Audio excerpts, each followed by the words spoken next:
Are intercalation calendars part of covenant? And that is an important question, one that we never asked when we were starting to do the feasts and festivals like way back in 2006. You know, as we've been teaching covenant calendar, so many people around the world have really enjoyed it. They just love hearing how easy it is. And they were so glad to get rid of those counterfeit calendars that this is what we began to hear over the years, is a statement just like this. When it comes to learning covenant calendar, I only want the truth. I don't want to hear about the counterfeit calendars. I don't want to hear about that moon and all that stuff. And how many times have we heard this? Just give me the truth. We wholeheartedly agree with that. It would be just wonderful just to teach the truth. But is that possible? This is the question. Is that possible when covenant calendar studies reach deeply into the Gospels, where Yahusha deals with so many controversial beliefs, so many other calendars that were around? Is it even possible? Well, maybe you remember that John 7 started out with 3 important parts. Do you remember that we learned that his time in John chapter 7, when he was saying his time, we learned that his time was his Passover. He was not talking, excuse me, about the Jews' Sukkot. That's what it says in chapter 7. It said it was their Sukkot. It appears that John 7 also has some very different things to address. John 7 was definitely addressing the sunset lunar calendar about the unbelieving Jews. Could there be more to search for? Could it be laying just beneath the surface? Is there something else that's really important that we need to be taking a look at? And everyone, I just want to tell you, this next section here in part 5 is the hard part to teach. And we have to ask the question, why? And it's because we are going to take a very brief look at some calendars that use intercalation. And I'm saying very brief. We're just touching the surface. That's all we're going to do, just to give you an idea. But every one of these calendars that use intercalation are counterfeit calendars. That is a true statement. Now, we need to do this to answer the question that was given to us in part 4. If you remember part 4, there were some waiting days that were placed at the end of month 6. You might remember the reason for that. We're testing to see if the waiting days go at the end of month 6 or are they at the end of month 12. Here's the question that we've been getting over the past year and a half or two. Why aren't the 5, 6, or 7 waiting days placed at the end of month 6? Why? So that the Feast of Trumpets will align with the summer shadow sign, or that fall equinox.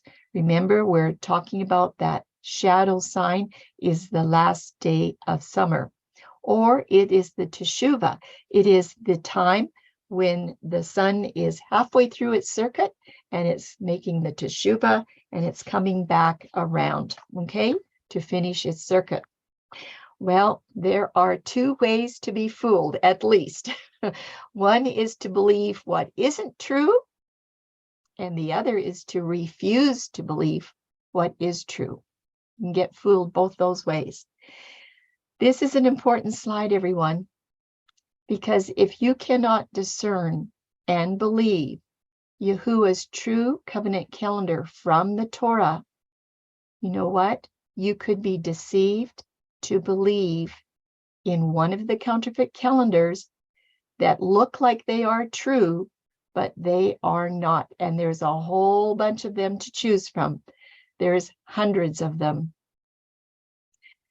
In John 7, part 4, we tried adding the extra balancing days to the end of the 6th month of that covenant calendar count, leaving the summer shadow cycle, or the Teshuvah, as the last cycle of the summer.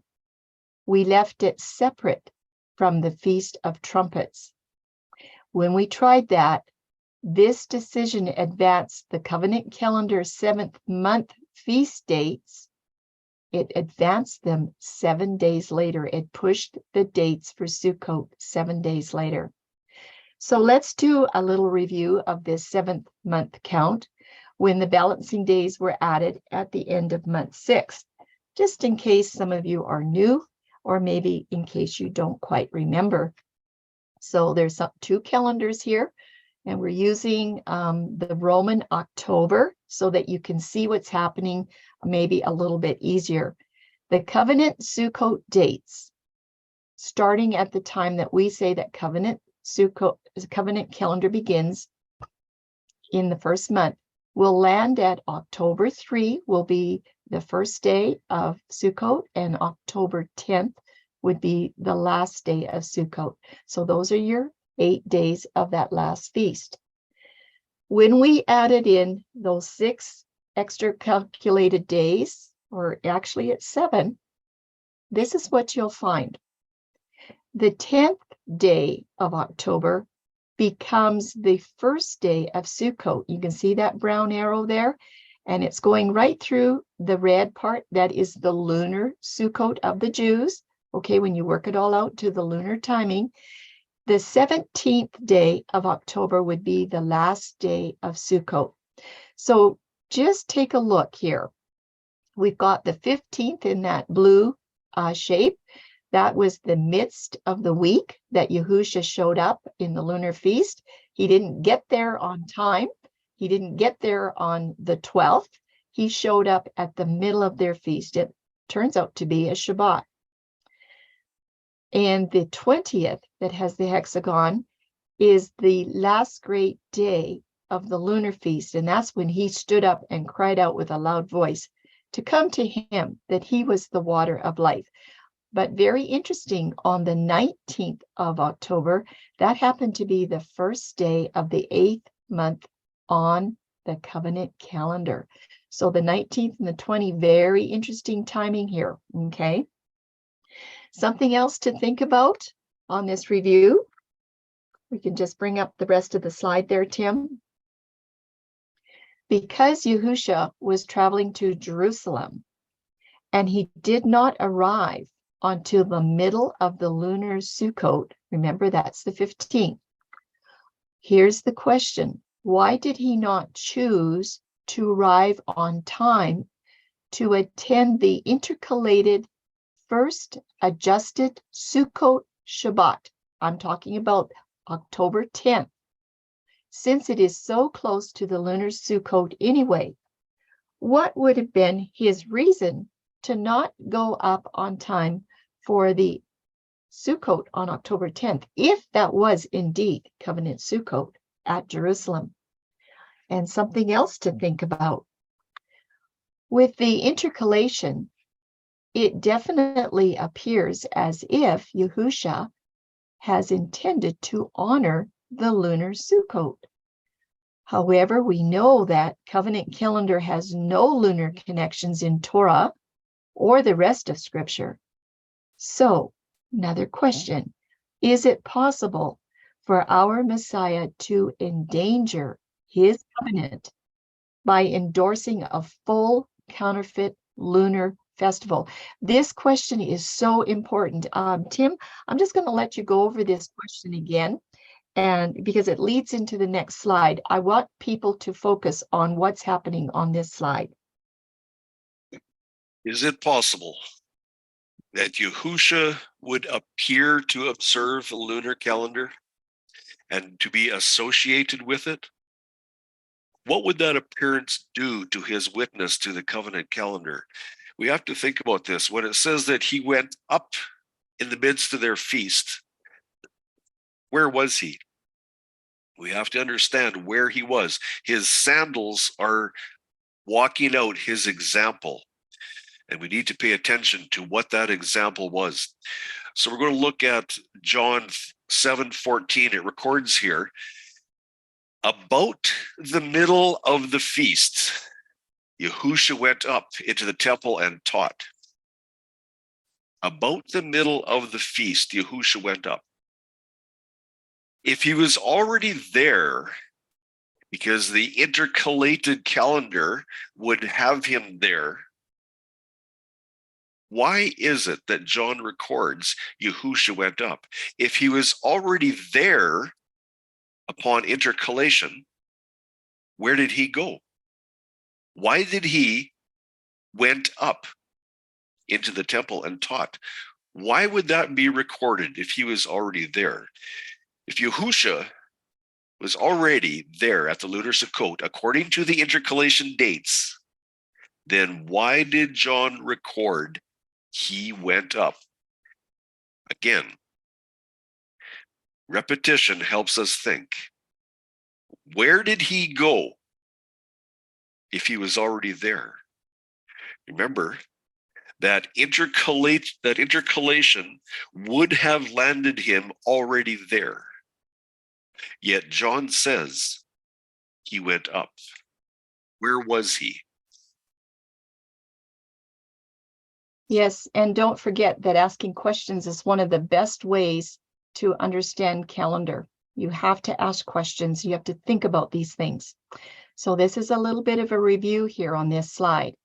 When the feasts for both the lunar and the covenant calendars were placed on the Roman calendar of 29 of the Common Era, the results appeared to be suspicious. There's different places to hang your hat. Is it on the truth hook? Is it on number 2, the doubt hook? Or is it on number 3, an error hook? There seems to be some choices as to calendar.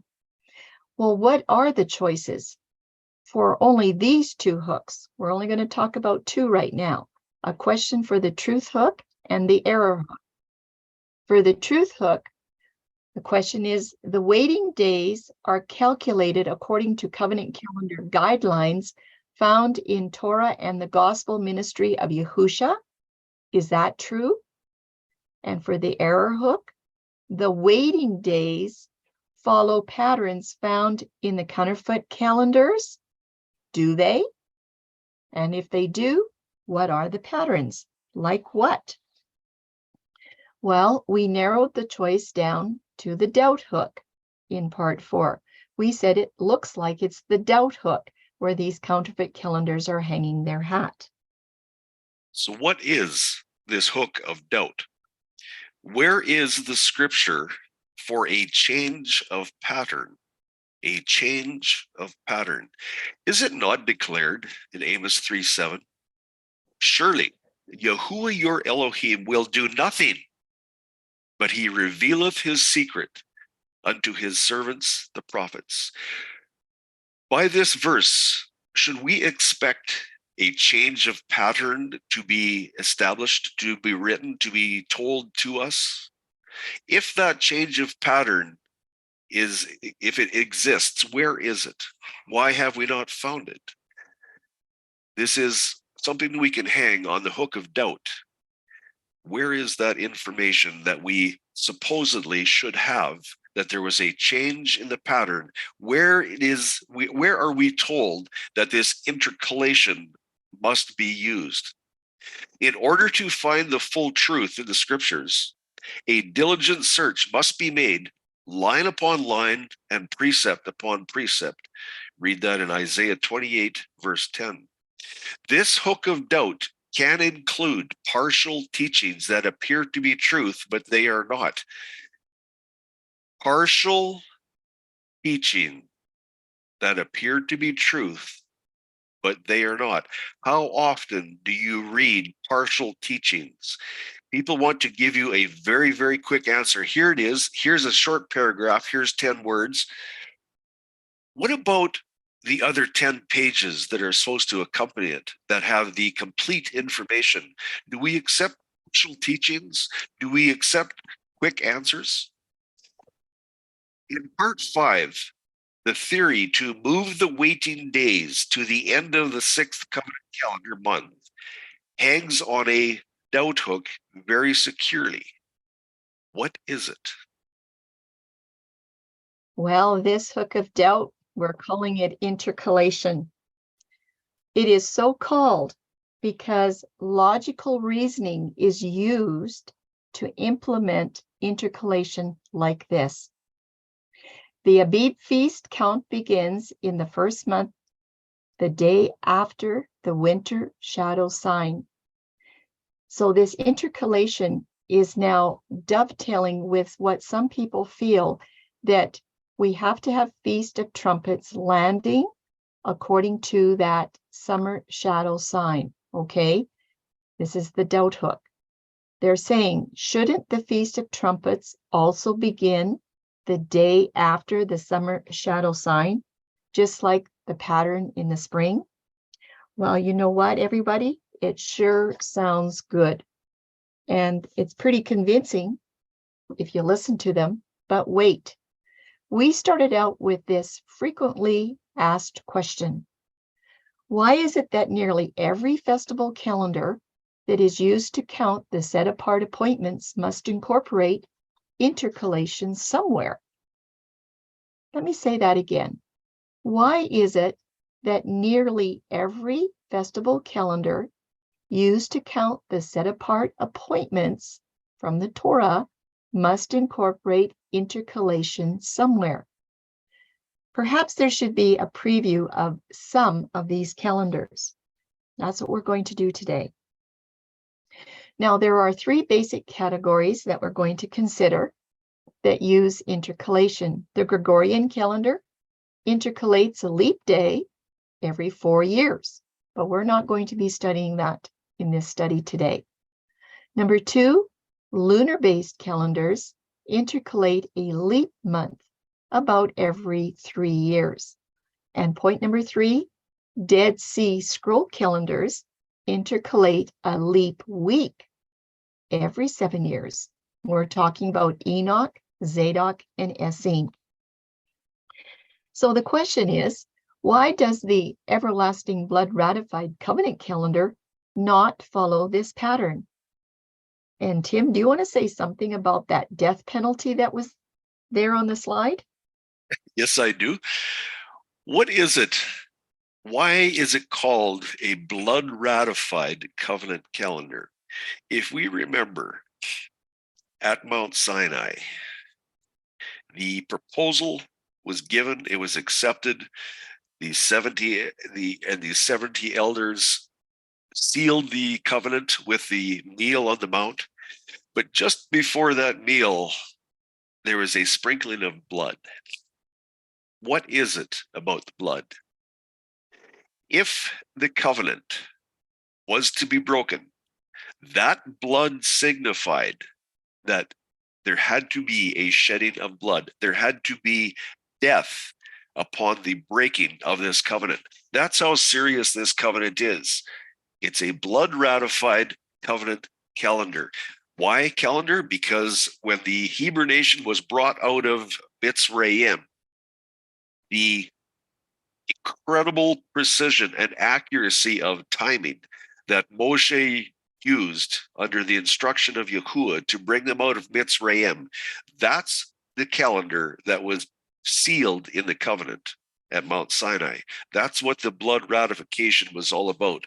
And it is under that pattern that they brought the Hebrew nation out of Mitzrayim.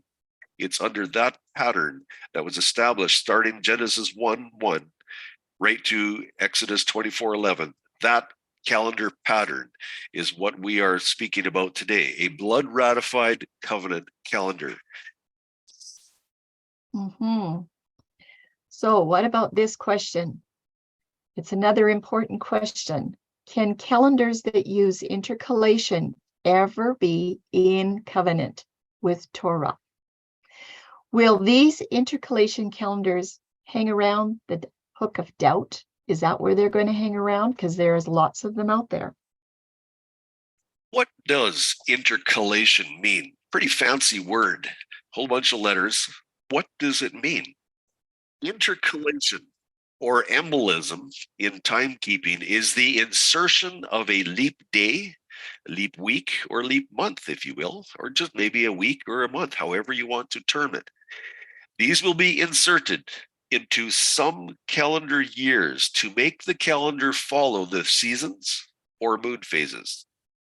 Luni-solar calendars may require intercalations of both days and months. Intercalation is likened to a calibration process.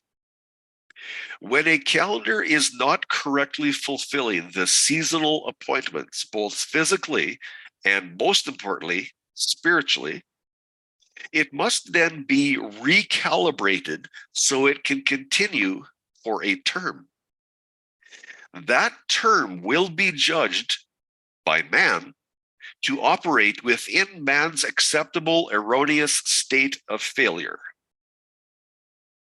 Think about that. This term, when we see the recalibration, when we see that calendars have to be intercalated, the only reason they have to be intercalated is because they are operating within a system that is acceptable to man in a continuous state of failure. Failure to align with the seasons. Failure to align with the appointment. How long will we accept a state of failure? Counterfeit calendars constantly need recalibration to offset man's inherent failures to force counterfeit counts to appear as Yahuwah's Kodesh appointments. How long do we accept this continuous state of failure where intercalation is used? So it appears that intercalation calendars are hanging on the hook of doubt. For those that are unable to make a decision, the scriptures do have hooks to hang your hat of doubt on, if that's what you want.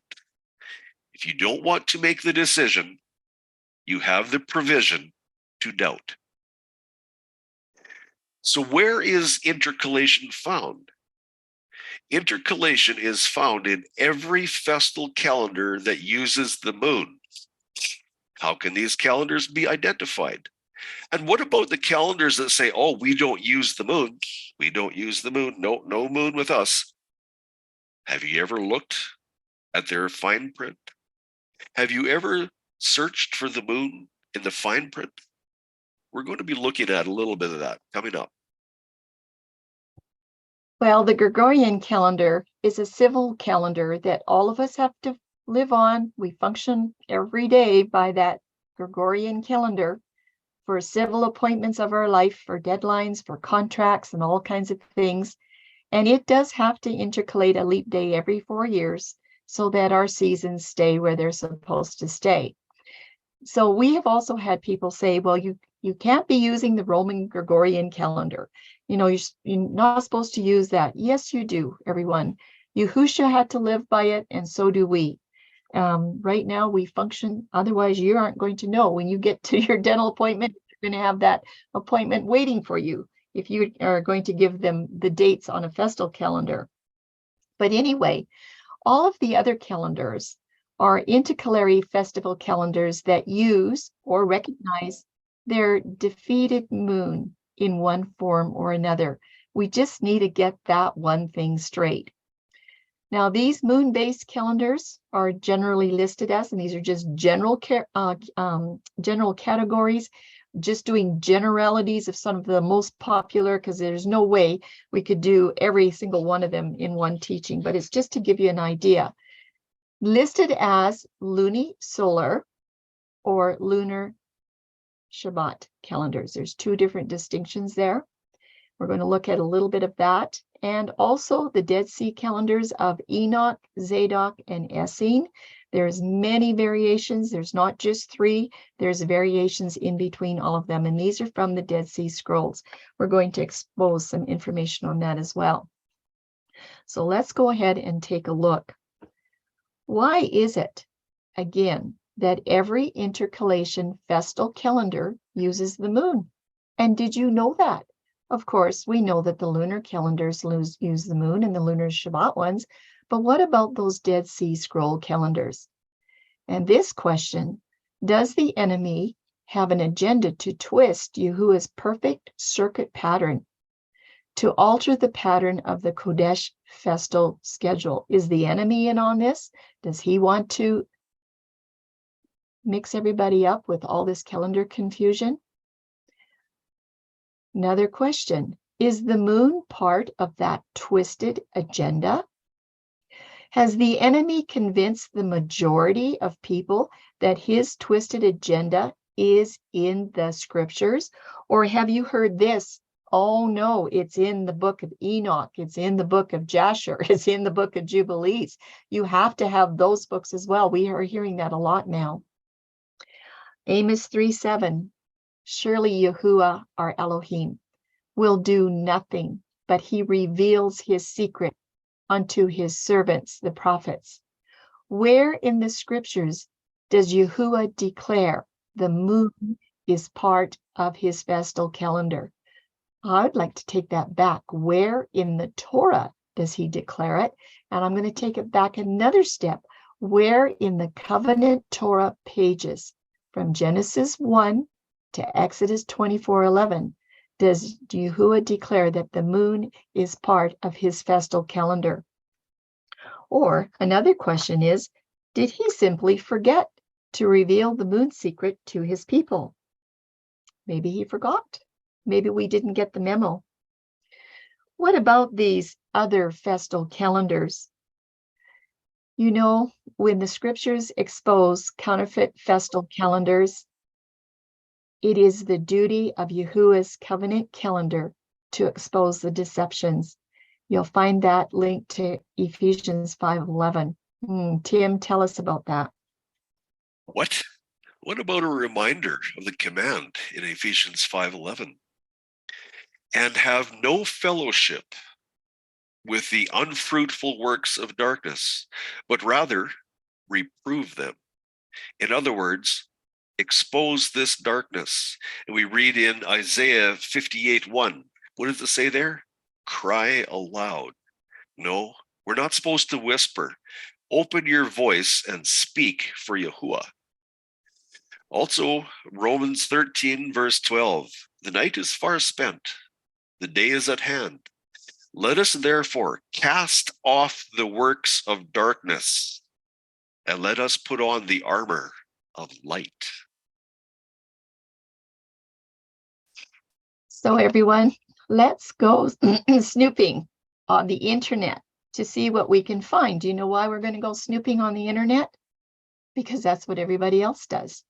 So I decided to do the same thing. I'm going to go internet snooping, internet shopping on these other calendars to see what I can find what the internet says, because people are going to the internet to find the truth on calendar.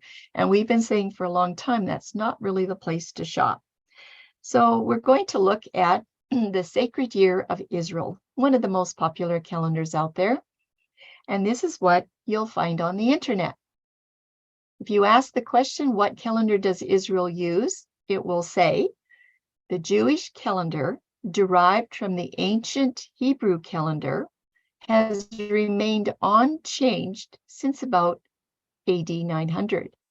It is the official calendar of the modern state of Israel, and it is used by Jewish people throughout the world as a religious calendar.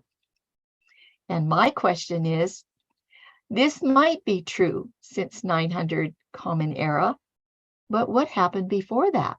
Maybe we will see about that.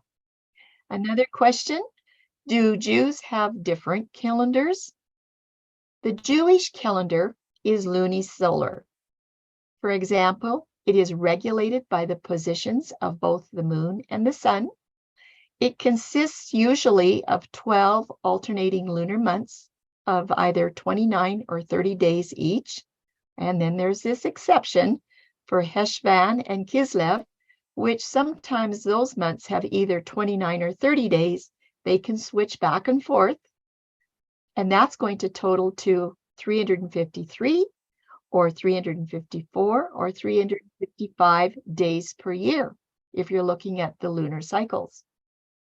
Well, everyone, this is partly true, but you know what? The internet forgot to mention the intercalation of the moon month every 3 years. So what we would like to say is study from the scriptures. Don't study from the internet, because you don't know if they're telling the truth or not. Well, that's all we're going to do for that calendar. We're going to look very briefly at lunar intercalation. We're just going to expand this a bit more here, adding an extra month to every 3rd year.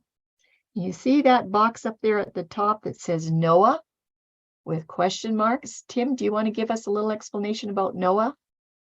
Well, Noah's account with the flood delineates perfect 30-day months, nothing less. That's what's in the Torah. That's what's written. Isaiah told us if we want to understand the ending, we must know the beginning. Well, Noah says there's 30-day months. So what is this calendar doing with 29-day months? You'll see 29, 29, 29 or 30, 29 or 30, 29, 29. Scripture has 30-day months. How does that compare with this calendar? Yes, this lunar calendar, it's held in high regard by the Hebrew roots and the Jewish communities. They have to add an extra month to the calendar about every 3 years so that they can stay in alignment with the seasons. And perhaps you know that it was Meton that fine-tuned this Babylonian idea. It was from Babylon, but he fine-tuned all the math. So every 3rd year, Adar number 2 is added. You can see that at the bottom of the chart there. Every 3rd year, they have to add in another month because the moon cycles are short, 10 days, approximately 10 days every year. So in 3 years, they have to add in another month. It could be 29 days, it could be 30. And guess what? For scripture's support, there is none, even though you might think that there is. Well, we're going to go on to number 2. We could spend a lot of time on that number 1 calendar. This is the number 2 Lunar Sabbath calendar that uses intercalation. And the Sabbaths in this calendar are fixed to dates, okay? And there's variations as well. We're just going to look at just a sample here. For those of you that don't know, all the lunar Shabbat calendars, I said all. Not exactly sure if it's all. They all don't count the first day of the month. Some of them might, but the ones that we know about, they do not count the first day of the month, okay, as anything except for the first day of the month is something special.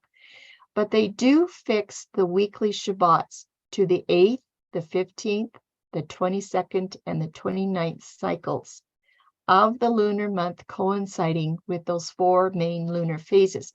Now, the little image that we have there to look at, it looks very nice because the 8th, the 15th, and the 22nd and the 29th are landing on what is the 7th day Shabbat of the week. But if that moon cycle happens to be depicting the 3rd cycle, day 3, or the Tuesday, then the 8th, the 15th, the 22nd, and the 29th would be the weekly Shabbats on the Tuesdays every week for that month. And then the next month it might switch to Thursday, or it could switch to a Sunday. But 1 week each month will have more than 6 working days before a Shabbat, the way that I've seen it calculated.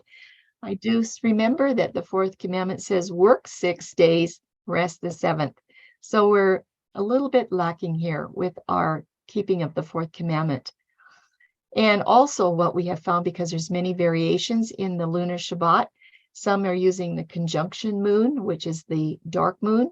Some are using the crescent moon, and some are using the full moon. And it just seems like they can't decide which moon to use. Again, scripture support, there really isn't any. And that's all the time we're going to spend on that. Have you noticed that when the moon is involved, there seems to be nothing but problems and there is a lot of confusion? I've heard even some of the different lunar calendars fighting between themselves, saying, no, it's the conjunction. No, it's the sliver. And now the latest in the last, about 10 years or more, it's the full moon. So there's a lot of discussion here as well.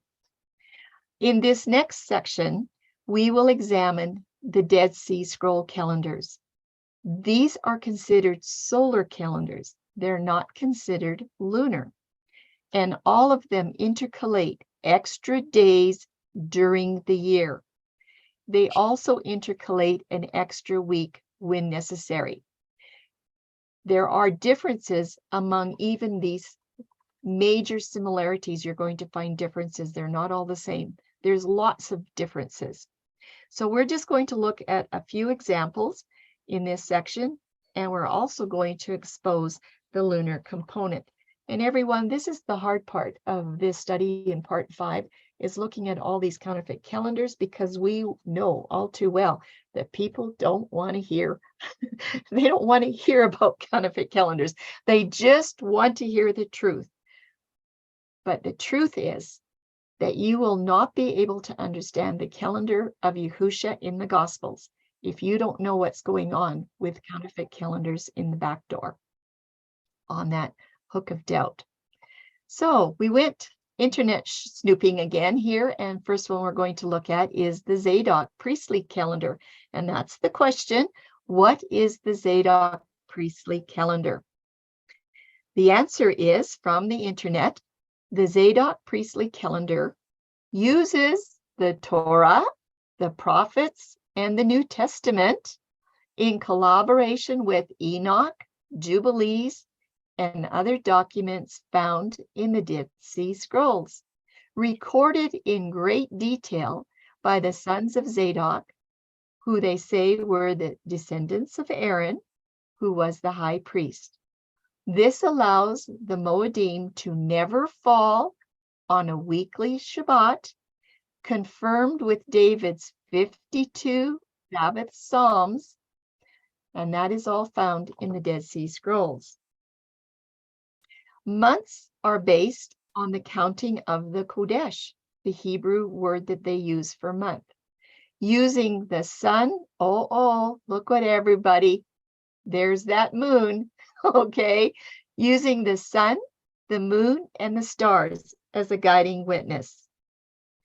This is contrary to the common use of the new moon used for determining the start and the length of the months. Now, I would like to just add to this, practically the same as the Enoch and Essene calendars, using the 364-day year, and they use a month count of 30, 30, 31, okay? This calendar also acknowledges the priestly courses stemming from Zadok the priest as, look everyone, the authority, that this has to be the correct calendar. They all have their authorities. Well, the Zadok calendar is using their authority as coming from the Zadok priests that was set up by King David. The question is, do the scriptures support a calendar from Zadok? Because they sure make it sound good. I'm going to spend a little bit of time on this Zadokite calendar. As I said, it's gaining a lot of popularity around the world, and it is coming to North America as well. Calendars that teach a 364-day year from the beginning of Genesis 1 simply are not in alignment with Torah. We've already mentioned that Noah's record of the flood account shows that there are no extra days added at the end of month 3 and month 6. When you look at Genesis 7 and 8, it says from the 17th day of the 2nd month to the 17th day of the 7th month was 150 days in 5 months. It's pretty clear. If you add an extra day at the end of month 3 and an extra day at the end of month 6, it would count to 152. So it's not necessary to do that if you're following Torah. Do you remember what the slide before said? It says they followed the Torah. Let me start again with Noah's record of the flood account. It shows there are no extra days added at the end of the 3rd and 6th months, nor is it necessary to add in an extra week every 7 years, as shown by these markers on their chart. And you don't have to have any days that are counted as non-countable days.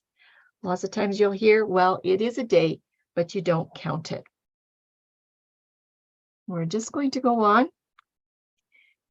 And I cannot explain this in detail because it would take a lot of time, and I don't want you to understand every single detail because you'll get confused. But I just want you to notice, you probably can't see, so we put in full moons and crescent moons and suns, where it talks about on their charts, on all the charting. The charting for this particular calendar is something else. You're going to see a little bit more about that. But let me just read down here. This is an excerpt from this calendar site. As you can see in the above chart, that this conjunction generally occurs before the 364th day and the beginning of the following year. A conjunction. This is talking about the moon. Is talking about the moon. There is a moon in this calendar, even though a lot of people understand there is no moon in the Zadok calendar. There are a few anomalies, most of which are probably my error, the author says, but this pattern holds true for the most part. Listen to the language that has a lot of assumptions in it.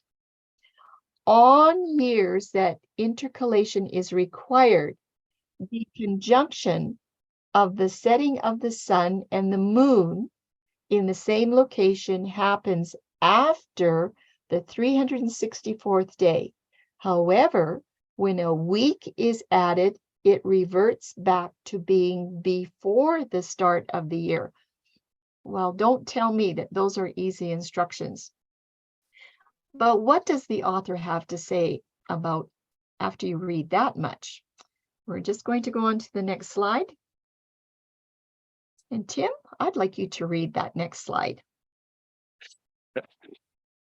Notice it is the moon phase that signals the determination of time.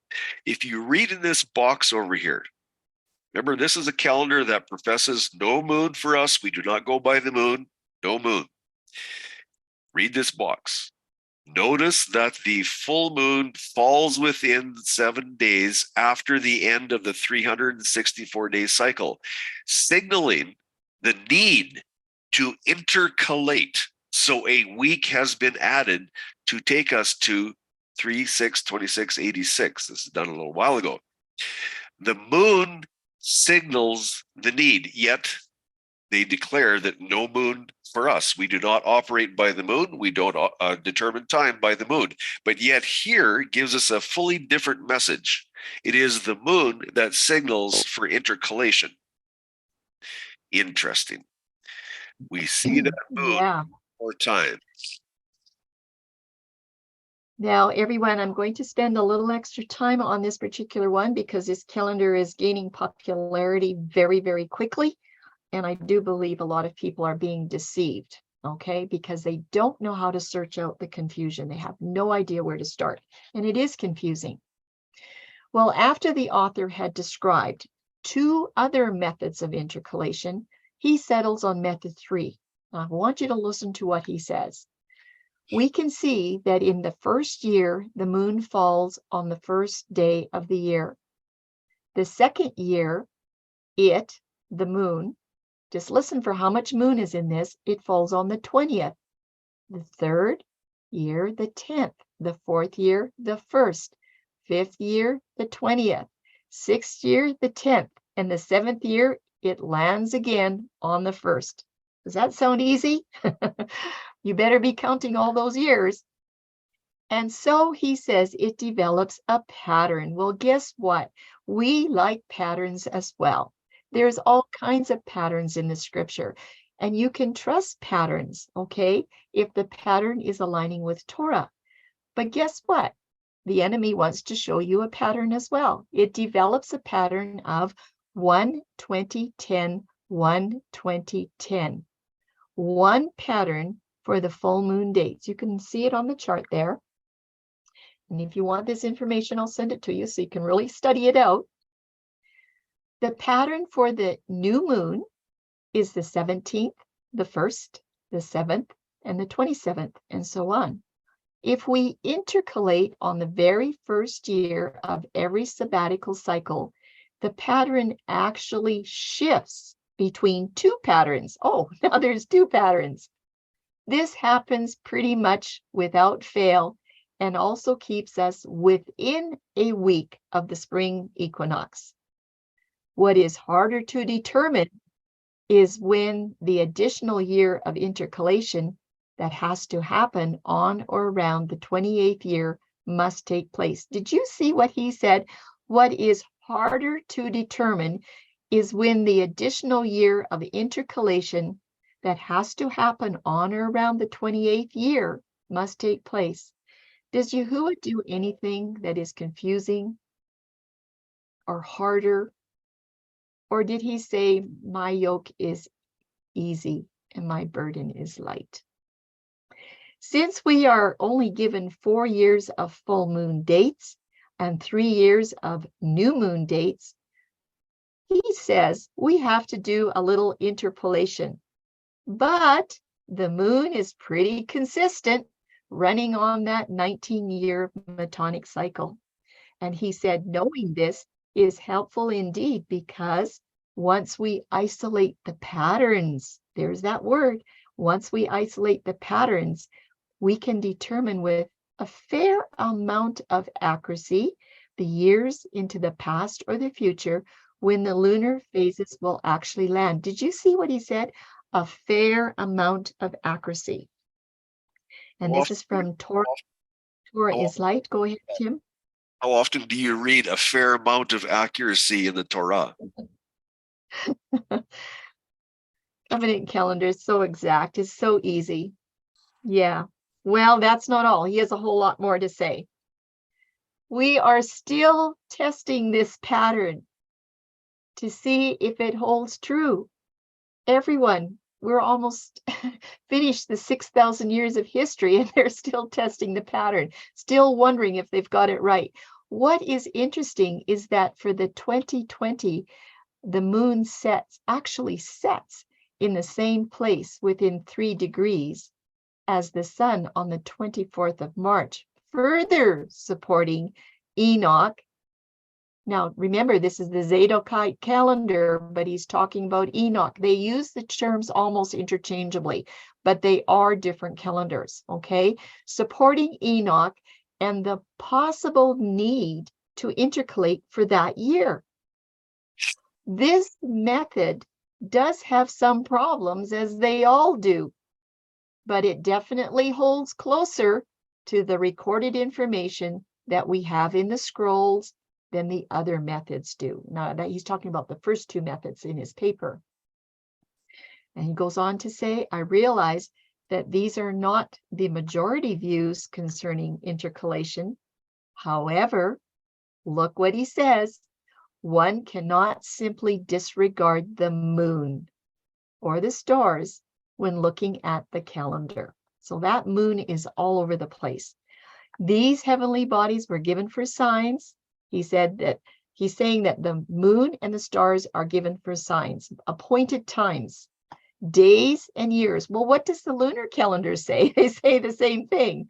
Is it not just a solar calendar? No, it is not just a solar calendar.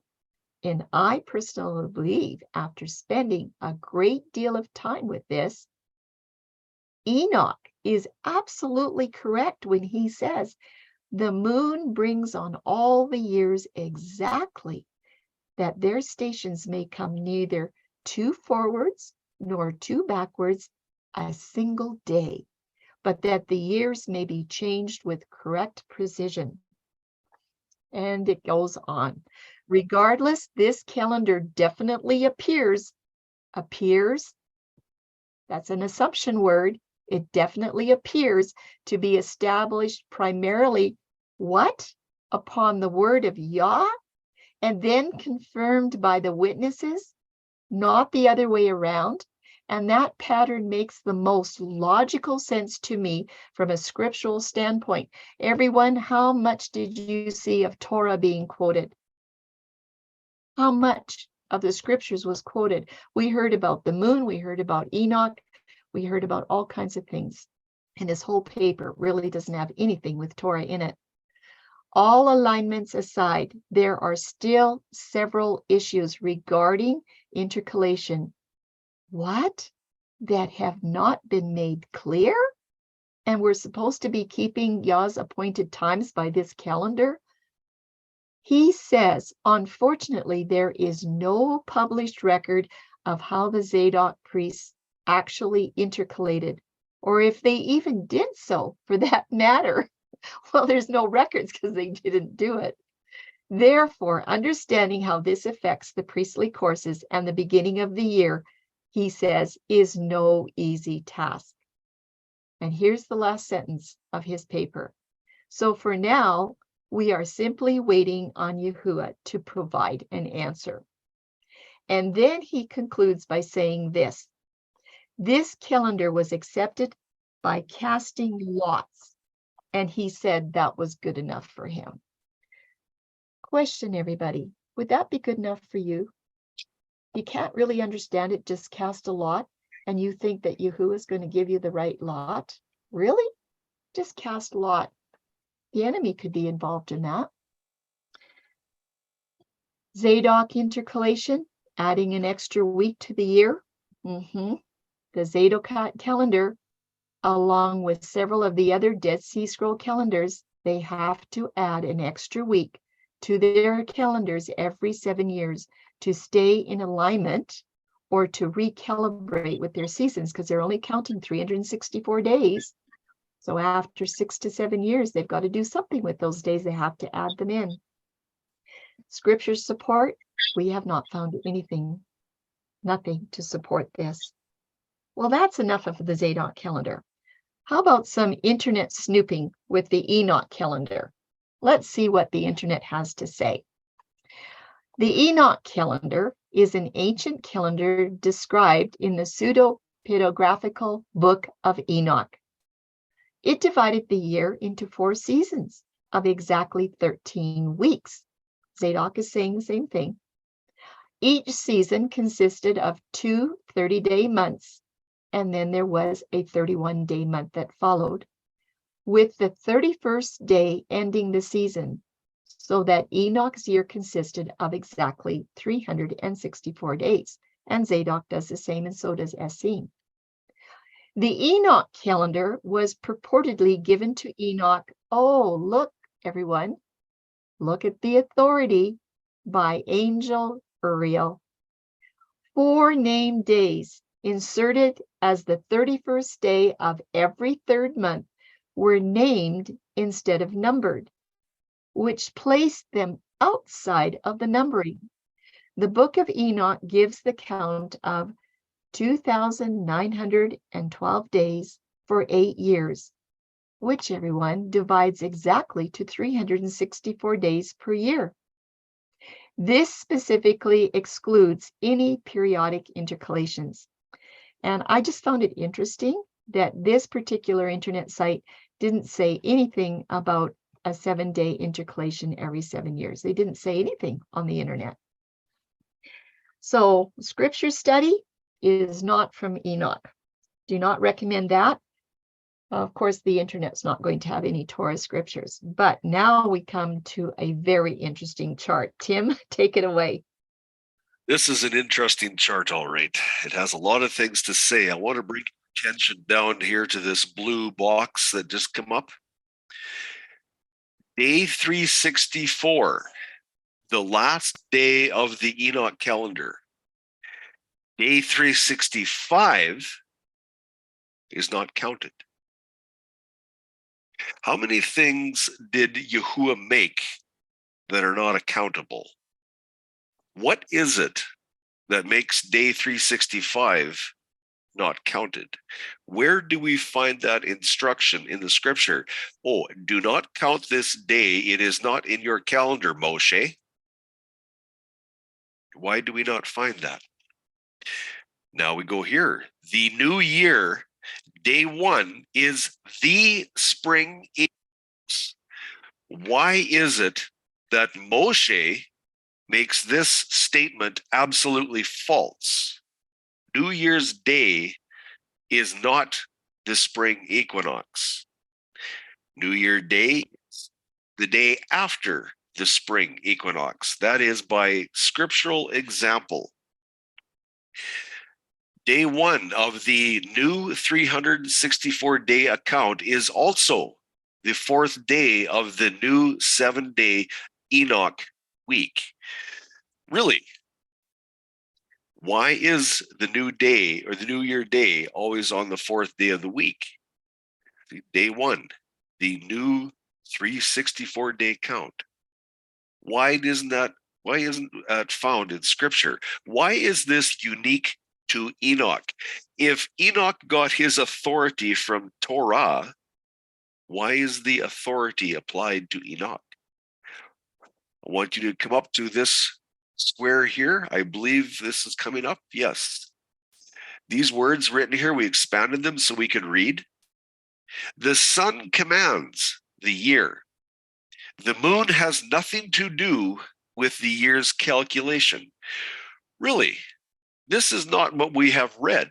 How come here it declares that the moon has nothing to do with the year's calculation, but yet it has an awful lot to do with intercalation? Isn't that year's calculation? Very opposing words. Now I want you to come down to this paragraph right here. We're going to enlarge it. I want you to have your ears open, please. Count 364 days. Don't count that 365th because it's not accountable for some reason. So the instruction here, count 364 days. You have an extra day every 3 years. Variation. And 2 extra days in the 4th year. Variation. A repeating variation. Oh, sorry, that's not what it says, a repeating cycle, but it is a repeating variation. That statement right there in itself removes the Enoch and Zadok calendar from Genesis 1:14. The word Shane cannot be supported in that first sentence. Shane is eliminated in the Enoch and Zadok calendar, for the Shane does not allow for variation of any kind.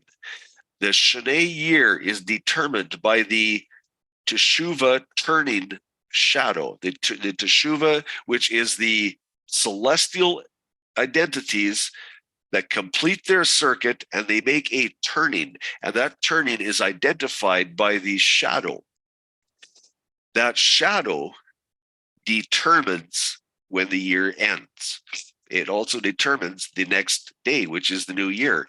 So here in this first statement of the Enoch and Zadok calendars from the Dead Sea Scrolls, this first statement eliminates the calendar itself from Torah, from Genesis 1. If that does not impact you, then we need to back up and read this over. But let's continue. Do not count the days as part of a 7-day week, or number them. Psalms 90:12. Teach us to number our days, to bring our hearts unto wisdom, or number them. Direct opposition. Simply live them. Again, Psalms 90 verse 12, removed. Wait for the equinox observed in Jerusalem. Well, there's a problem with what Messiah, Yahusha HaMashiach, told the lady at the well. Because at the well, the instruction was that the time now is when we are to observe in spirit where we are at. There is no instruction to look for the equinox in Jerusalem.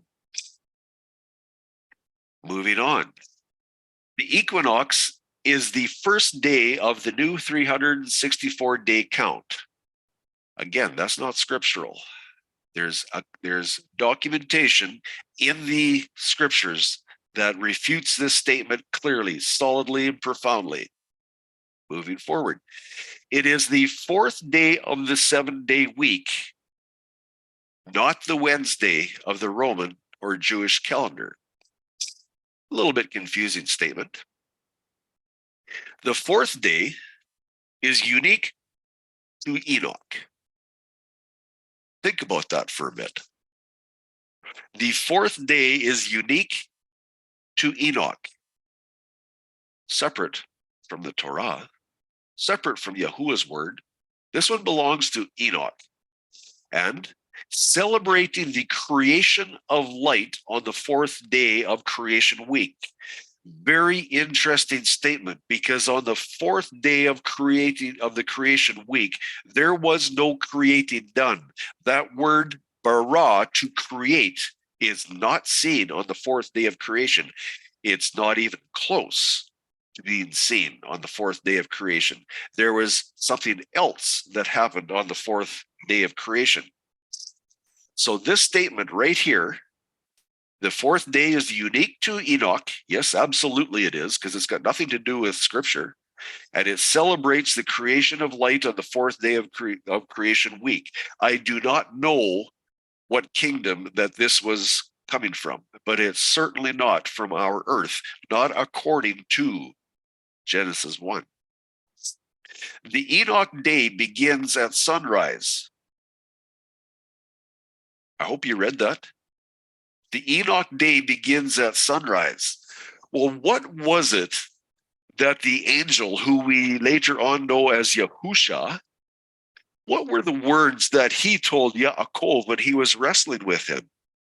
For the day begins. And then they continued their interaction with each other, after which that Jacob was walking across the Yabok River, and the sun then arose. Yet Yahusha said the day had begun prior to that, prior to sunrise. Yet here Enoch says the day begins at sunrise. Is this just a slight technical problem? To some. If you require accuracy, then there's a big problem here. Let's continue. The Enoch day begins at sunrise, not sunset. I agree with that. Beginning of darkness. I agree with that. This is just a little touch on the chart of this Enoch and Zadok promotion.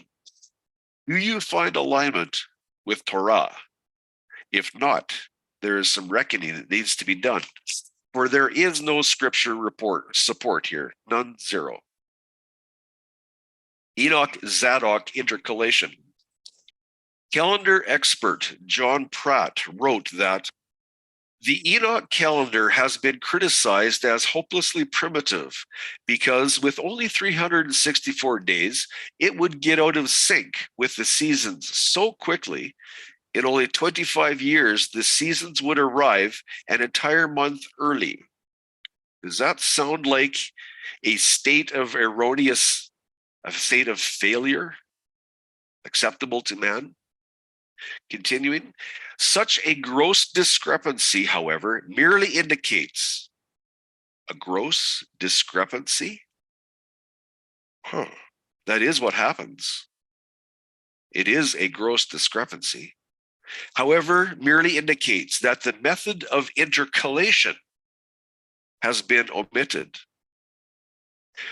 Your time is always ready. Isn't that what Yahusha says? These calendars need to be adjusted to fit the designer system of man, the designer failure of man. So we design it so that our finite minds can accept the failure as long as we keep intercalating. Pratt pointed out that by adding an extra week at the end of every seventh year or sabbatical year, and then adding an additional extra week to every fourth sabbatical year or every 28 years, The calendar could be as accurate as the Julian calendar. If the Julian calendar was accurate, why was it changed? And look what he proposes next. Enoch Zadok intercalation has this math formula. Yahuwah says, "Come to me as little children. We are to come to learn." Children can count out 1 to 3. They can count out 1 to 14, as in Passover. They can count to 1 to 30, and they can do that 12 times a year. Yet we are taught that we need to know this formula. This is the formula of how to determine Zadok and Enoch intercalation. Look at this formula, please. Insert the weeks where the W is, the years where the Y is. Figure all this out and come to your conclusion on a calendar. There is some evidence that the group whose writings were found at Qumran use a variation of the Enoch calendar. A variation. What about in Scripture when Yahuwah says, "I do not change"? But here we have a variation of the Enoch calendar. How many variations of failure do we accept? If the Torah had a math formula like this, how many people would be excited about learning and following such a covenant calendar? We ask you to compare this to Matthew 11:30. "For my yoke is easy and my burden is light." Why does Psalms 90 verse 12 says, "Teach us this formula so that we can count our days and have intercalation"? Why does Psalms 90 verse 12 simply say, "Teach us to number our days"? Number. It's very simple. 1 to 30, 12 times. Repeat. I'm pretty happy I don't have to use a math formula like that to calculate Yahuwah's appointed times, because I wouldn't get it right. But anyway, let's just do a summary for this intercalation for Enoch, where they add in an extra day every third month, and so does Zadok, and so does Essene, but we're just sort of touching some highlights here. It was supposed to be written by an Enoch. It doesn't tell you which one or who it is, because there was an Enoch on the side of Cain, just as well as there was on the side of Adam's other side. Doesn't tell you which Enoch, or if it was an Enoch hundreds of years later. But these calendars from the Dead Sea Scrolls claim that the year has only 364 days, and every quarter has 91 days, perfect, complete, and that's it. In fact, we have seen comments that the 364 day is found in Genesis 1. I haven't seen the study, but that's what they are claiming. And again, an extra day is added at the end of every third month for a count of 30, 30, 21. And as we've already said, this system of counting is destroyed by the flood account with Noah, and it is also destroyed by Joshua when he enters into Canaan, and the Malapin tablets of the Babylonian region, not necessarily of Babylon people, but of the Babylonian region. We hope to give you some information in that in part 6. However, does this really solve any problems? What about that literal year that has 365 days and 366 on every leap year? What about those years? And again, we're just saying, very simply, scripture support, there's none. When you go into the gospel calendar with Yahusha, there is no scripture support. But they don't teach that. Okay, we have one more calendar to go internet snooping on, and that is the Essene calendar. It's not quite as popular, but they do have some pretty strong points. Here's the question from the internet. What is the Essene calendar and the Passover dates? The point of the analysis, and that you're going to see that on the next slide, is to illustrate that only in AD 30 did the Essene Passover Eve fall one day before the Jewish Passover Eve. In all other years, the Essene Passover Eve fell on a different week, or it fell after, not before, the Jewish Passover. Now, when you see the date 30 CE, your ears should perk up, because we have also shown that Yahusha's Passover was in year 30, okay, of the Roman calendar. So they have a corner here, okay, a very interesting corner that they like to hang their hat on. Consequently, AD 30 is the only year in which Yahusha and his disciples could observe Essene Passover.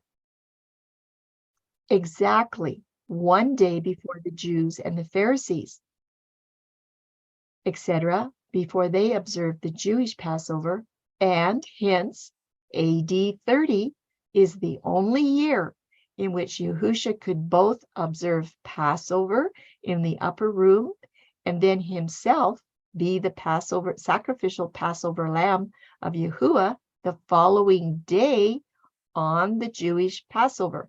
Now, you'd have to read that a couple of times to see what they're exactly saying. We'll see it on the chart, okay? But it's so very, very close to covenant calendar timing in the Gospels. Then they go on to say, no other year satisfies all the criteria to harmonize the Gospel Passion Week accounts, and hence AD 30 stands alone as the only fit for the year of the crucifixion. Well, that is a true statement, okay? But do the scriptures support the Essene calendar? Well, let's take a look and see. We're going to spend a little bit of time on their charts. This is their chart. I would just like you to notice, I'll just go over it a little bit here first of all.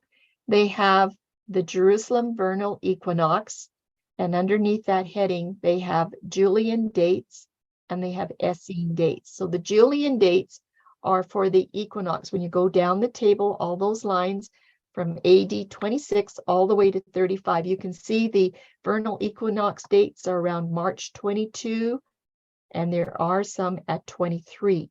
And that is exactly what we found, is that March 22 is a very popular date for the vernal equinox. Okay, in the second part of the chart, they're doing something with Nisan, the 14th, Passover Eve. And underneath, they are going to do a comparison between Julian dates and Gregorian dates. Is very, very interesting how they have broken this all down. Under the Julian dates, they are now going to do a comparison between Essene, the Essene Dead Sea Scroll calendar, and the Jewish calendar. Okay, I'm going to explain this here in a little bit, but under the Gregorian dates, which there was no Gregorian calendar until 1582, but they're giving you the dates somehow, they are going to compare the Essene calendar with the Jewish calendar.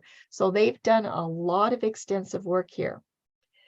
Now, they are looking for a date where Essene calendar is going to line up with a Roman calendar. Just let me use the word Roman instead of Julian or Gregorian. They're looking for the Essene calendar to line up with a Roman calendar where everything is going to come together in the year 30 of the Common Era. So you can see that in the line there for AD 30, March 22, they're saying that that is 12 minutes, 12 midnight. That's what the 12 MN is, 12 midnight. They have Wednesday. It's the middle of the week. Okay, that's important because Zadok and Enoch have Passovers on Tuesdays, not Wednesdays. So there's a little bit of a difference here. They're saying that that is Nisan 1 on a Wednesday. Oh, wait a second. You know what? They're doing the same thing. Pardon me. They're saying that that is the first day of the year, a Wednesday. So they are going to have a Passover on a Tuesday, but they're going to put it together with the Jewish dates. Look what they have on the Essene calendar. They have April 4 under the Julian dates and April 5 for the Jewish date. See how close together they are? They're talking about a 12-hour difference here. They're talking about the eve. When you go over underneath the Gregorian dates, It's a little bit different, but they're still side by side. They have Essene dates on April 2, Tuesday, and the Jewish calendar, April 3, Wednesday. But remember that Jewish calendar starts at sunset the night before, okay? If you look at this closely, you will see there tends to be a hint of a 12-hour offset here, okay? Really creeping close to covenant calendar. Now, that was the year that they selected because of the way these dates fall between the Essene and the Roman calendars, April 4 and 5 or April 2 and 3. But just look up at the top where we have April 5 in red, April 9. You can see that those dates are not close together. That's why they did not select year 27. And then April 3rd, Essene is an April 3rd Saturday. But look at the Jewish calendar had the Wednesday, but that was the 7th. So the 3rd and the 7th weren't really close together. That's what knocked out year 27, okay? You can also see on the last column for the Jewish calendar, there are Passovers on Friday, only one on Wednesday and the 27th, then a Monday, then a Sabbath. There's another Wednesday. There's your midst of the week on year 30. Then you have Monday, Monday, Friday, Monday, Monday. So what I want you to look at is, do you see why the Essene calendar chose year 30 because of these dates between the Julian and the Gregorian? Do you see why they did that? Okay, now I will read the comment on the side. As for the calendar, the Essenes actually had two of them. The first one from the scrolls was a lunar one. It had 354 days. And if you do 6 times 29 and 6 times 30, you'll get 354 days. Remember, similar to the lunar calendar, 29 days this month, 30 days the next month. Because of the cycle of the lunar cycle is 29 and a half days as a general rule. Now, the second calendar is much more complicated. It had 364 days, and it's called a solar calendar. Essenes lived in Jerusalem and Judea, and they observed the Old Testament feasts on a 364-day solar calendar and established the feasibility of an Essene Passover different from the Passover of the Jews, as John referred to it in John 2 and in John 11:55. I just would like to make a note here. This is a long ways from creation in Genesis 1, okay? So they are direct. You can see how they have come to their date, especially for the year, why they chose that date. So now let's go on to the next slide. We're going to just zero in. I just took that 1 year, year 30, to give you an idea, to remember what they had there. Now, let's read what they had to say. Essenes kept track of the lunar solar only to point out errors in case they would eventually be in charge in or at Jerusalem. What do you think about that statement? Essenes kept track of the lunar solar only to point out errors in case they would eventually be in charge at Jerusalem. They were thinking ahead, weren't they? Essene Passover always began on Tuesday evening. And then they say a conclusion here. It is not unreasonable that Yahusha would observe an Essene Passover, as opposed to that orchestrated by the Pharisees' power struggles against the Sadducees. And we know there was power struggles. So the Passover that Yahusha observed in the upper room was likely, there's a word of assumption there, was likely the Essene Passover and not the Jewish Passover, which was 1 day later.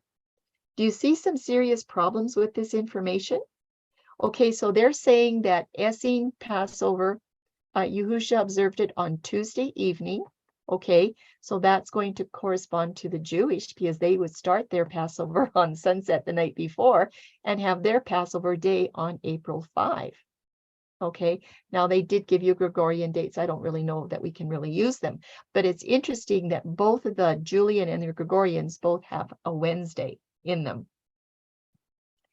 What is the summary of events of these three calendars for year 30? For the Essenes, Yahusha, they say Yahusha observes the Last Supper in the upper room on their Essene Passover, because it has to be on a Tuesday. For the Jewish calendar, they say that Yahusha dies on their Jewish Passover. But what does covenant calendar say? It says that Yahusha observes the Last Supper on the evening of Abib 13. He dies on his covenant Passover on the midst of the week, Abib 14. And the Jewish Passover begins at sunset on the covenant Abib 14. Therefore, the Jewish Passover is really on the 5th cycle on Thursday, because that's their day season of Passover, according to the calculation of the lunar cycles. It is not on a Wednesday, as the Essenes claim. It looks good, it sounds good, but you know what? There's some doubt in there. The Essene calendar calculation problems, they may be calculating the Essene calendar correctly according to their calendar rules, but they have not taken care to calculate the proper lunar calendar reckoning according to what the Jews do. So they made a little oops there. And of course, another question: can the Essene calendar demonstrate the 12-hour offset between the Essene and the Jewish lunar calendar Passover dates? That's where covenant calendar is coming in strong and shiny, because it can show that specifically with documentation from the Gospels. Essene 30 AD has this feasibility clause. Tim, I'm going to let you talk about this slide, because this word feasibility has probably a lot of clout to it. Was this 364-day cycle calendar not yet feasible from creation unto Yahusha's Passover? Was this calendar in doubt for thousands of years until it was solidified as being proper and acceptable at the Passover? What did the people before Yahusha's Passover do? Did they live in doubt? Why did it take so long for this calendar to be deemed as feasible and proper? Why? The Essenes lived in Jerusalem and Judea and observed the Old Testament feasts on a 364-day solar calendar. Solar, but yet one that uses the moon to tell them when the intercalation is supposed to be. But it's yet determined as a solar calendar. And it was until the Passover of Yahusha where it was established the feasibility of an Essene Passover different from the Passover of the Jews, as John referred to it. Yes, they come within what they declare 1 day difference. However, there's a problem, because in actuality, according to the scripture, there's a 12-hour difference. It's not a full day. It's not a full 24 hours. There's a big difference.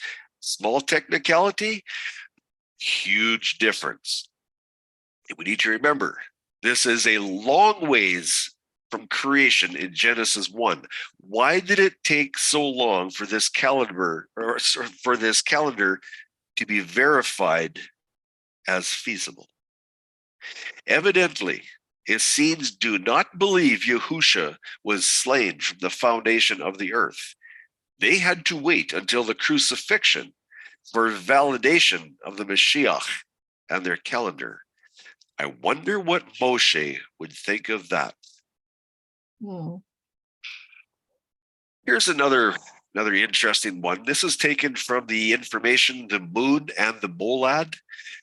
This lady has done a massive amount of information and research on judging time by the moon. It is an incredible article, pages and pages and pages of information. Interestingly, she also determined that according to the calculated lunar calendar, that the outcome would be 30 AD as a Wednesday Passover. And 31 AD gives us a Monday Passover. Well, this is absolutely correct. 30 AD is the only year that gives a Wednesday Passover. Now, the only way that she can do that by the lunar calendar is by using by using a system that uses a 29 and 30-day month. You go 29 days and then 30 days, 29 and 30, 29 and 30. They can't have a 29.5, so they drop the 0.5 1 month and add it on to the next. Interestingly, though, this calculated lunar calendar does come out to 30 AD, or Common Era, whichever way you choose, as the year of the crucifixion. This is correct, this year here. So all this information was taken from the article, The Moon and the Molad, the calculated calendar. Very, very interesting, but still it goes by the moon. It still goes by the sunset to sunset system. It still has no support from Scripture. How about the Hebrew and Essene calendars? Do they align? Do they?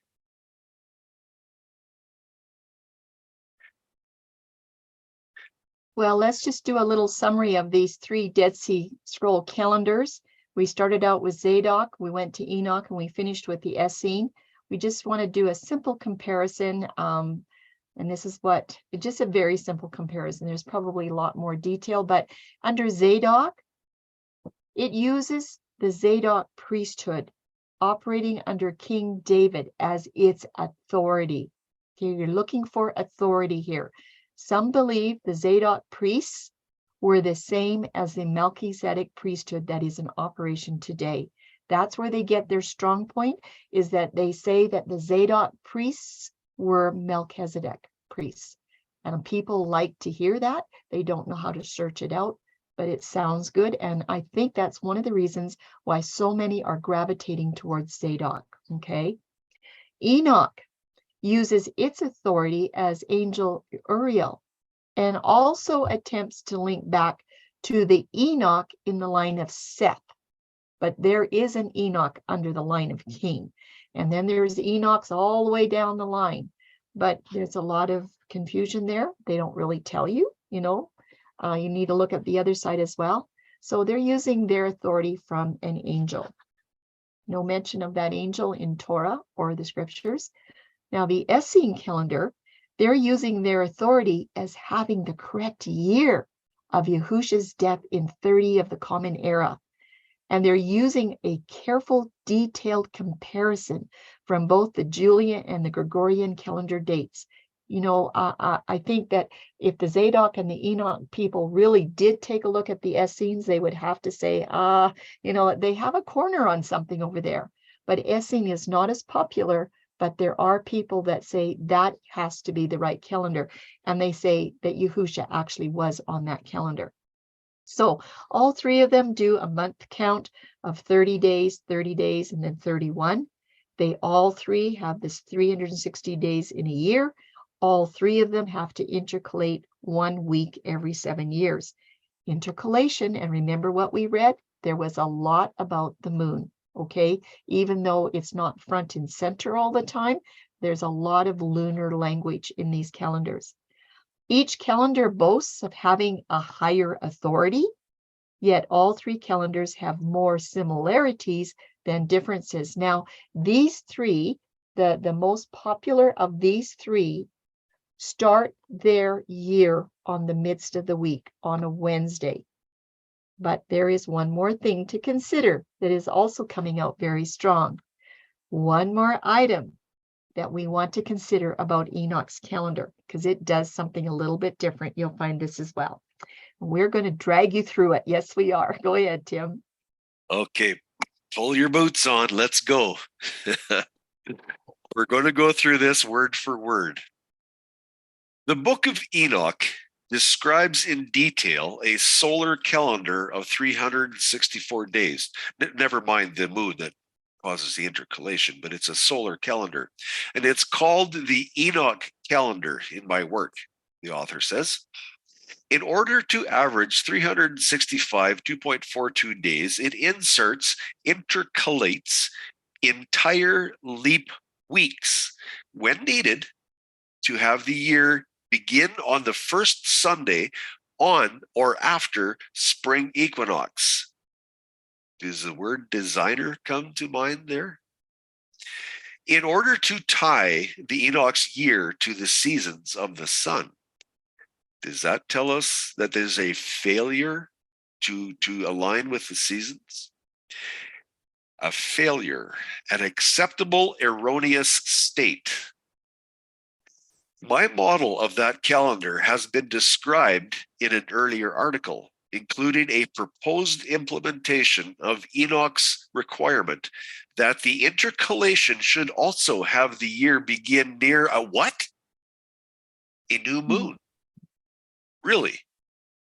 Isn't this the calendar that says that they don't determine time by the moon? No moon in the Enoch calendar, but yet here the year is to begin near the new moon. Why the association?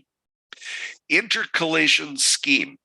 Observationally, the idea behind intercalation of the Enoch calendar is that on the last day of every year of 364 days, that would be Saturday with the spring equinox, the sun rises a little further south than in the former year. Interesting. When that point reaches due east, through spring equinox, then an extra week should be added to the end of that year so that the sun never rises south due east on that last day of the year. Read this again. When that point reaches due east, then an extra week should be added to the end of that year so that the sun never rises south of due east on that last day of the year.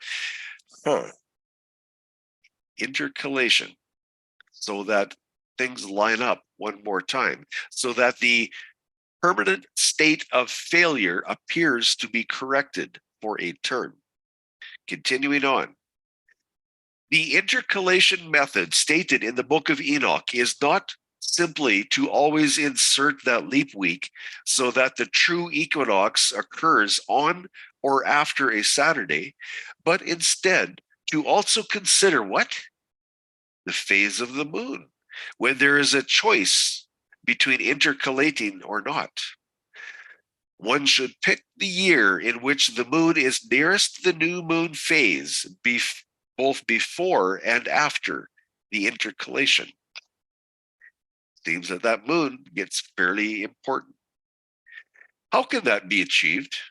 Table 1 shows the results of considering both the sun and moon's average position after every year in a 27-year cycle. That is the number of years required for the sun and the moon to both return to very close to their original positions. If the moon were not a factor,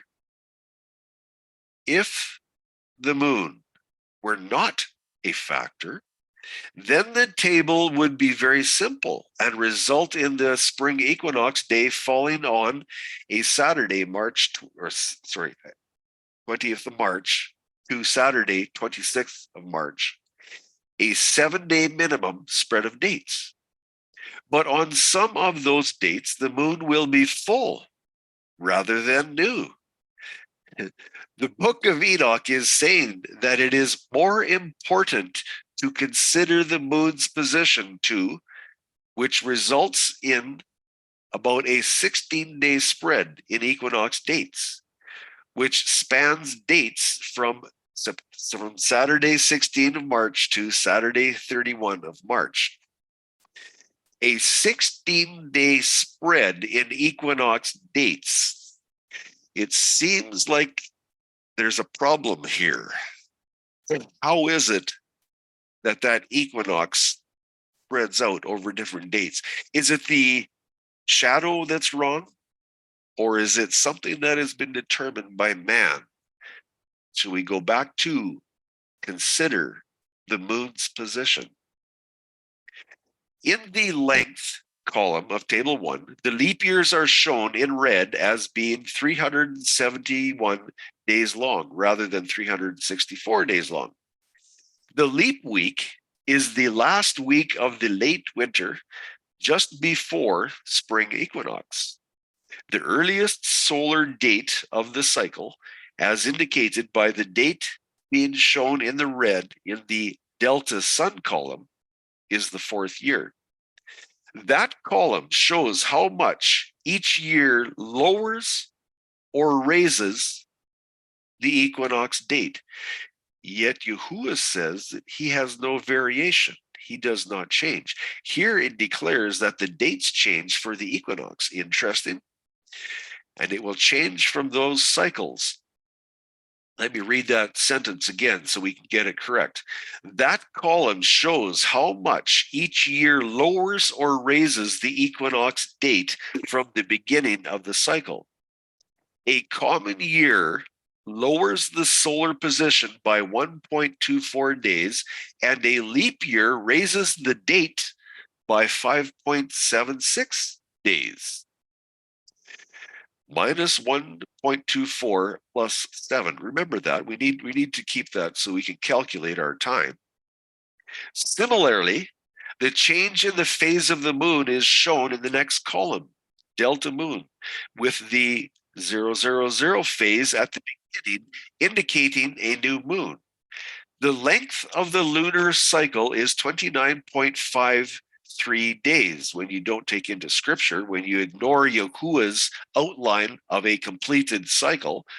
That is what man declares is a lunar cycle, not Yahuwah.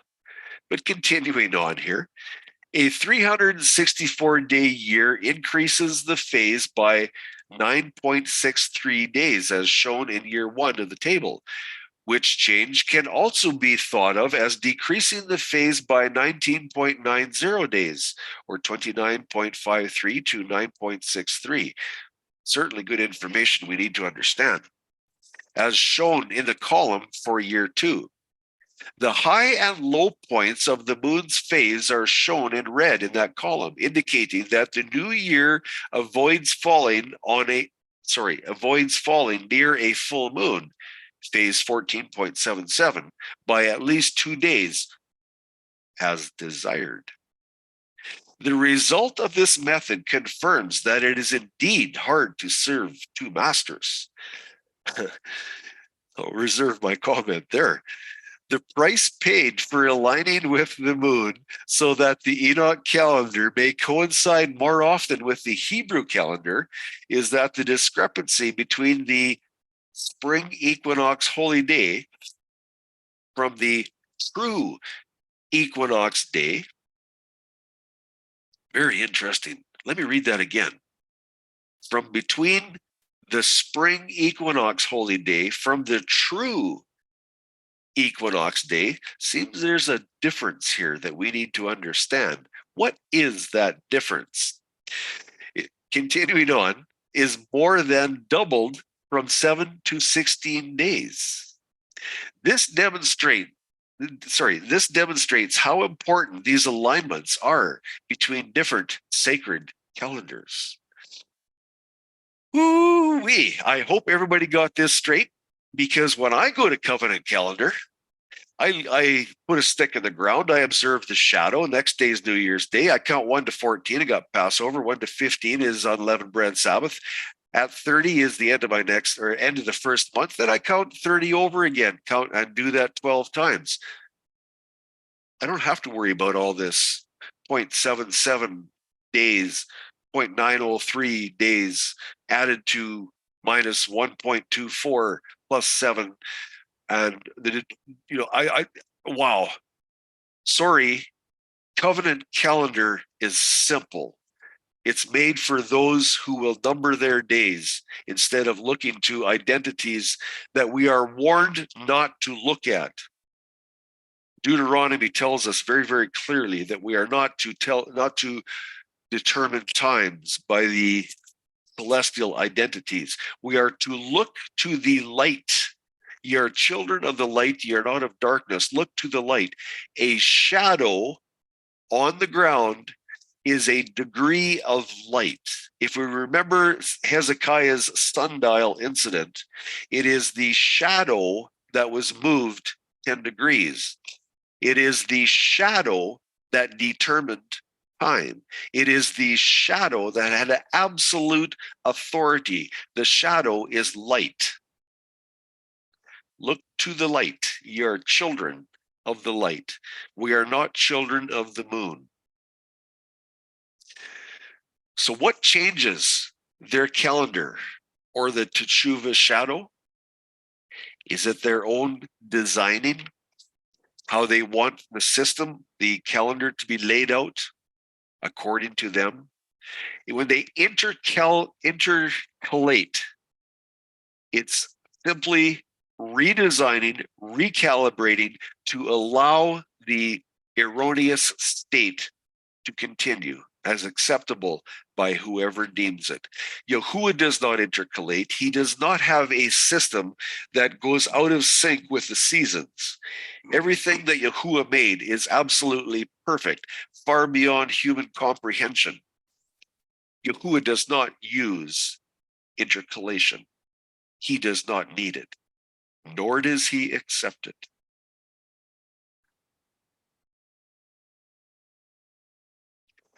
Most of the Dead Sea Scroll calendars begin on Wednesday, 4th cycle.